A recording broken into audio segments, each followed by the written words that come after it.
और जो हमारे डायफ्राम है उसकी मूवमेंट कैसे होती है जब हम एक्सहेल करते हैं और इनहेल करते हैं, वो हमने लास्ट टॉपिक में पढ़ लिया। अब हमें कैसे पता चलेगा कि जब हम जो गैस है वो छोड़ते हैं, एक्सहेल करते हैं एयर, तो वो कार्बन डाइऑक्साइड ही ज्यादा क्यों होती है? तो उससे पता चलता है। हमने एक टेस्ट ट्यूब में लाइम वाटर लिया, उसमें हमने गैस को नोज के थ्रू माउथ के थ्रू बाहर छोड़ा, उसको डाल दिया उसमें, तो जो लाइम वाटर है वो मिल्की हो गया। तो इससे इंडिकेशन क्या है? ये तभी होगा जब कार्बन डाइऑक्साइड प्रेजेंट होगी, तभी जो लाइम वाटर है वो मिल्क कलर का अपीयर हो जाएगा। तो इससे प्रूव होता है कि जो हमारी एक्सहेल्ड एयर है उसमें क्या प्रेजेंट है? कार्बन डाइऑक्साइड प्रेजेंट है। अब बात करते हैं कि हम एयर अंदर लेते हैं और कार्बन डाइऑक्साइड को बाहर छोड़ते हैं, लेकिन हम ऐसे थोड़ी ना है कि हमारा नोज डिस्टिंग्विश कर सकता है। अब यहाँ पे एयर है तो ये थोड़ी ना मैं बता सकती हूँ कि यहाँ पे नाइट्रोजन ये है, ये ऑक्सीजन है, मैं ऑक्सीजन ही अंदर लूंगी, नाइट्रोजन नहीं लूंगी, ऐसा नहीं है। पूरी हवा अंदर जाती है। तो जब हम अंदर लेके जा रहे हैं हवा, तो उसके साथ में कार्बन डाइऑक्साइड जरूर जाएगी, लेकिन उसकी परसेंटेज बहुत कम होती है, हम ऑक्सीजन ज्यादा अंदर ले पाते हैं। तो वही बात है कि इनहेल्ड एयर में हम 21% जो ऑक्सीजन है वो ले पाते हैं, जो नाइट्रोजन है उसका कोई असर नहीं है हमारी बॉडी पे, तो वो नॉन रिएक्टिव गैस है, कुछ करती नहीं है हमारी बॉडी में नाइट्रोजन गैस। फिर उसके बाद हम कितनी परसेंट कार्बन डाइऑक्साइड ले पाते हैं? 0.04%।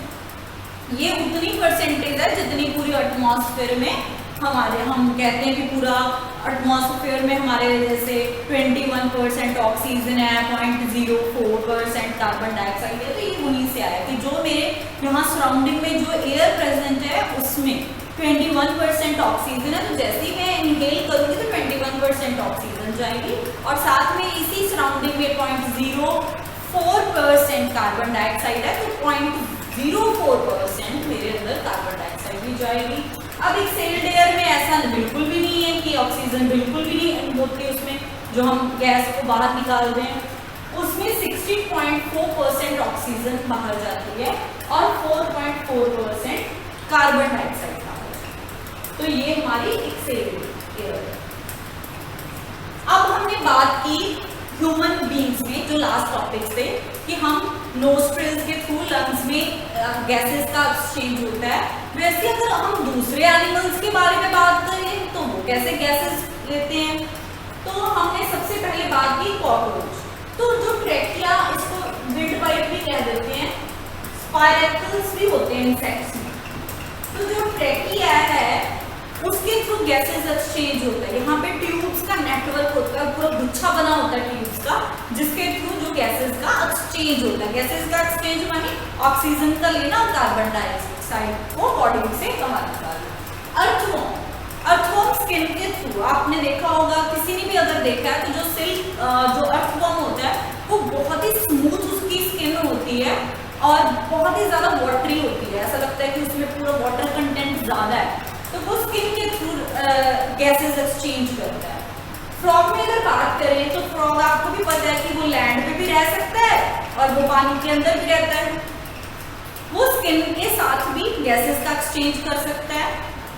लंग्स, जब वो जमीन पे होता है तो वो स्किन और लंग्स का यूज करता है गैसेस एक्सचेंज करने में, लेकिन जब वो पानी में चला जाता है तो वो क्या इसका यूज करता है? गिल्स का यूज करता है। और फिशेस में बिल्कुल गिल्स का होता है। तो गिल्स होती कैसी हैं? जैसे आपकी छननी है वैसे ही गिल्स होती हैं। अब पानी में ऑक्सीजन मिक्स है, जो ओशियंस हैं, सीज हैं, तो उसमें से क्या कि पानी अंदर लेती है फिश, जो उसमें ऑक्सीजन है वो तो आगे यूटिलाइज करते हैं, जो पानी है वो एक्सपेल आउट हो जाता है। जैसे हमारी छननी है, जो हमें यूजफुल चाहिए वो बाहर निकल, मतलब एक साइड रह जाता है, और दूसरा जो हमको नहीं चाहिए वो एक साइड कलेक्ट हो जाता है। तो जस्ट लाइक हमारी छननी, स्वीप जिसको कहते हैं हम, वैसे ही गिल्स होती है। अब बात करें अगर प्लांट्स की, तो प्लांट्स भी हमको पता है कि कार्बन डाइऑक्साइड लेते हैं और ऑक्सीजन छोड़ते हैं। अब प्लांट्स में कैसे वो लेते हैं? तो प्लांट्स के तो आपको किसी को लंग्स नहीं दिख रहे होंगे, लेकिन प्लांट्स के जो लीव्स हैं उसके सरफेस ऊपर भी और उसके नीचे भी कई प्लांट्स में वो अलग अलग डिपेंड करता है। तो जो उसके लीव्स के छोटे छोटे जो आप ऐसे आंखों से नहीं देख सकते, माइक्रोस्कोप के अंदर आपको पता चलेंगे। तो वहाँ बहुत छोटे छोटे पोर्स होते हैं जिसको होल्स कहते हैं हम, और उसको स्टोमेटा कहते हैं। वो स्टोमेटा के थ्रू क्या होता है, गैसेस का एक्सचेंज होता है। अब वो होते कैसे हैं स्टोमेटा, वो पूरा ऐसे किडनी शेप होते हैं गार्ड सेल्स, ये खुले हैं। अब तो गैसेस का एक्सचेंज होएगा, जैसे कि कार्बन डाइऑक्साइड अंदर जाएगी और ऑक्सीजन बाहर जाएगी। लेकिन जब ये क्लोज होंगे तब कोई एक्सचेंज नहीं होगा, फिर ये क्लोज हो जाएंगे। जब ये ऐसे ओपन होंगे स्टोमेटा तो ये गैसेस एक्सचेंज करेंगे, जब ये क्लोज होंगे तब गैसेस का कोई एक्सचेंज नहीं होगा। तो ऐसे इसको गार्ड सेल्स करते हैं। ये पूरा स्ट्रक्चर आपको माइक्रोस्कोप के अंदर में दिखता है। अब रूट्स को भी ऑक्सीजन चाहिए, तो रूट्स ऑक्सीजन कैसे लेती है? आपने पिछले चैप्टर में पढ़ा है कि सॉइल पार्टिकल्स होते हैं, उनके बीच में गैप होता है, वहां पे एयर फिल होती है। तो जस्ट सेम ही वही कंसेप्ट है।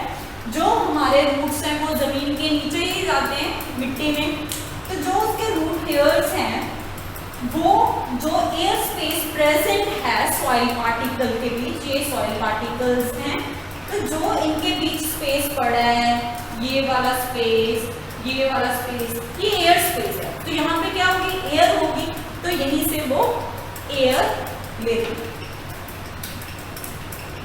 तो रूट्स जो ऑक्सीजन लेती हैं वो कहाँ से लेती हैं?